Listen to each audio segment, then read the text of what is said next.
আমার প্রশ্ন হচ্ছে, আপনারা বারবার বলছেন যে আপনাদের সভাপতি এবং সেক্রেটারি সিলেক্টেড না বরং ইলেক্টেড, কিন্তু আমরা ইতিপূর্বে দেখে এসেছি সেক্রেটারি সভাপতি হচ্ছে, অফিস সম্পাদক সেক্রেটারি হচ্ছে, সাহিত্য সম্পাদক অফিস সম্পাদক হচ্ছে।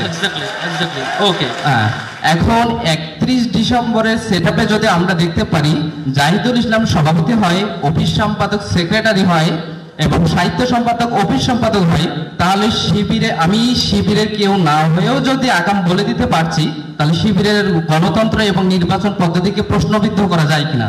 ধন্যবাদ।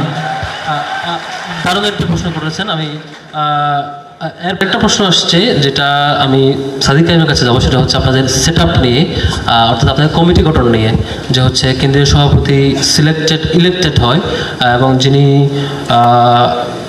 সেক্রেটারি হন তিনি মনোনীত হন। আমার প্রথম প্রশ্ন, যে যিনি মনোনয়ন হন তিনি কীভাবে মনোনয়ন হন, এটা একটু আমাকে ব্যাখ্যা করবেন কিনা, তারপর আমি পরের প্রশ্নে যাচ্ছি। আচ্ছা, আমরা গণতন্ত্রের অনেকগুলো রূপ জানি। এখানে হচ্ছে কন্ট্রোল ডেমোক্রেসির একটা রূপ আছে। তো শিবিরের যেটা মনোনয়ন হয়, সে মনোনয়নের ক্ষেত্রে শিবিরের কার্যকর পরিষদের যারা সদস্য আছে, কার্যকরী পরিষদের সদস্য হচ্ছে তারা যারা শিবিরের সারা দেশের যে 144টি ইউনিট আছে সেই ইউনিটগুলোকে যারা কন্ট্রোল করে, ওনারাই হচ্ছে কার্যকরী পরিষদের সদস্য।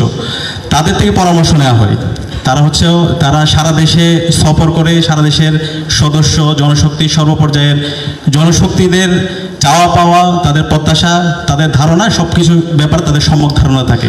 তার মানে তাদের মতামত এবং সামগ্রিকতা বিবেচনায় তাদের পরামর্শের আলোকে এখানে সেক্রেটারি মনোনয়নের সম্পর্ক। তার মানে আপনি সেক্রেটারি মনোনয়নের ক্ষেত্রে অবশ্যই পরামর্শ নেওয়া হয় কার্যকরী পরিষদের সদস্য যারা সারা দেশকে রিপ্রেজেন্ট করে। তার মানে আপনি বলছেন এমন কারো কাছ থেকে পরামর্শ নেওয়া হচ্ছে যারা এই লোকদেরকে, মানে অপশনদের মধ্যে ক্লোজলি অবজার্ভ করতে পেরেছে এক্স্যাক্টলি কাকে চুজ করা যায় এই কোয়ালিটির জন্য, অলওয়েজ সুপারভিশনে ছিল, এবং তাদের ব্যাপারে কি অবজারভেশন মাঠ পর্যায়ে সেটাও ফিল্টারিং করার ক্যাপাসিটি ওই গ্রুপ অফ পিপল যাদেরকে আপনি কার্যকরী পরিষদ বলে সমন্বয় করছেন তাদের মতামতের ভিত্তিতে মনোনয়ন করা হয়। এটা কি রূপটা এমন এক্স্যাক্টলি যে হচ্ছে আপনি সেক্রেটারি মনোনয়নের সময় আপনি এই রিস্ক নিচ্ছেন না যে হচ্ছে অপরিচিত, আননোন বা হচ্ছে কম পারবেন, এটার চাইতে যিনি অলরেডি ফিল্টারিংয়ের শিকার হয়েছে এবং যিনি পরীক্ষিত হয়েছে সবার সামনে, যিনি সবাইকে মিউচুয়াল ইন্টারাকশনের মধ্যে টেস্টের মুখোমুখি হয়েছে, তাকে আগে আপনি চুজ করছেন সেক্রেটারি হিসাবে।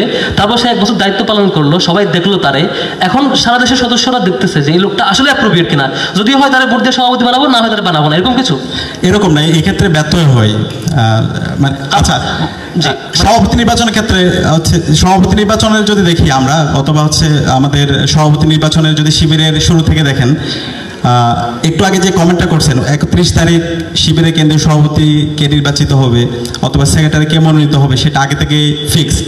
আপনি যদি সবসময় দেখেন সবসময় কিন্তু এরকম হয় না। অনেকগুলো ঘটনা আছে, শিবিরের সেক্রেটারি জেনারেল ছিল কিন্তু কেন্দ্রীয় সভাপতি হয় নাই, এরকম অনেক ঘটনা আছে। যেমন আমি একটু প্রশ্ন করি, এমনকি ফর এক্সাম্পল সাপোজ আপনি কেন্দ্রীয় সেক্রেটারি, এখন আপনি কোনো কারণে জরুরি কারণে আপনাকে ছুটি নিতে হচ্ছে, দেশের বাইরে যাচ্ছেন ফার অন্য কিছু, তখন অন্য কেউ এসে সভাপতি হবে যে সেক্রেটারি ছিল না, এরকম সম্ভাবনা আছে? অবশ্যই আছে। আচ্ছা, তার মানে প্রথম হচ্ছে নাম্বার 1 আপনি যেটা বলছেন সেটা তাকে আপনি একটা ফিল্টারিংয়ের মধ্যে রাখছেন, ফলে যারা অবজার্ভ করছে তারা তাকে সেক্রেটারি নির্বাচন করছে। তারপর তাকে সেক্রেটারি থাকা অবস্থায় সারা দেশের সকল সদস্যরা অটো পরিচিত পাচ্ছে এবং তাকে সব জায়গায় অবজার্ভ করছে। তারপর তিনি যদি এই দায়িত্ব পালন কন্টিনিউ করেন তাহলে সদস্যরা তাকে অ্যালাউ করলে ভোট দিলে তিনি নির্বাচিত হবেন, এরকম কিছু? এরকমই। এখানে জাহিদ ভাইয়ের কোনো সম্পর্ক কথা আছে কিনা এই ইস্যুতে? আমি এটা শিশিরের কাছে পাস করতে চাচ্ছি। শুনেন, এটা তো উকিলের কাছে ক্যান্সার রোগের চিকিৎসা চাইলে হবে? উকিলের কাছে তো ওকালতি পরামর্শ চাইতে হবে। তো এখন শিবিরের সভাপতি একজন ইলেক্টেড হবেন, তারপরে সেক্রেটারি কে হবেন, এই পরামর্শ কে দিবে? কে? Who knows the bat? ইসলামের প্রিন্সিপালের একটা বেস্ট কনসালটেশন প্রিন্সিপাল হলো ও আমরু শুরা বাইনাহুম। ও আমরু শুরা বাইনাহুমের মূল পলিসি কি? মূল পলিসি হলো তার কাছে জিজ্ঞাসা করো যে সবচেয়ে বেশি ওয়াকিবহাল, যে বিষয়ে যে সবচেয়ে বেশি ওয়াকিবহাল তার কাছ থেকে সেই বিষয়ে পরামর্শ নেয়। ঢাকা বিশ্ববিদ্যালয়ের ভিসি কে হবে, এই পরামর্শ যারা দিবেন, একই পরামর্শ কি বাংলাদেশের চিফ জাস্টিস কে হবেন তারা দিতে পারবেন? পারবেন না। এই জন্য আমার কাছে মনে হয় যে শিবিরের এই লিডারশিপ নির্ধারণের যে সুনিপুণ কারিগর, এই সুনিপুণ কারিগরি সিস্টেমটা ইজ ভেরি বিউটিফুল। আপনি যে গ্রুপিং দেখেন না, তারও কিন্তু একটা কারণ হইল এই প্রসেসের কারণ। এক্স্যাক্টলি। আপনি যে দেখেন না মারামারি, অমুক ভাই মুর্দাবাদ, তমুক ভাই জিন্দাবাদ, তমুক ভাই আন্ডারগ্রাউন্ড, তমুক ভাই ওপেন, এটা যে দেখেন না, এ না দেখার পিছনে কি কারণ? কারণ হলো এর যে সিস্টেমেটিক চেইন, এই সিস্টেমেটিক চেইনটা এত বিউটিফুলি মানে গাথা যে এখান থেকে চাইলেও কারো পক্ষে মুর্দাবাদ জিন্দাবাদ ডেভেলপ করা কঠিন। এখন কেউ যদি বলে যে অমুক দল তমুক দলকে দেখছি ভাই মুর্দাবাদ জিন্দাবাদ করতে করতে জীবন শেষ, ও গিয়া দেখেন তো এই বিউটিফুলি গাথা সিস্টেমটা ফলো করে কিনা, তার রেজাল্ট হিসেবেই তো মুর্দাবাদ জিন্দাবাদ।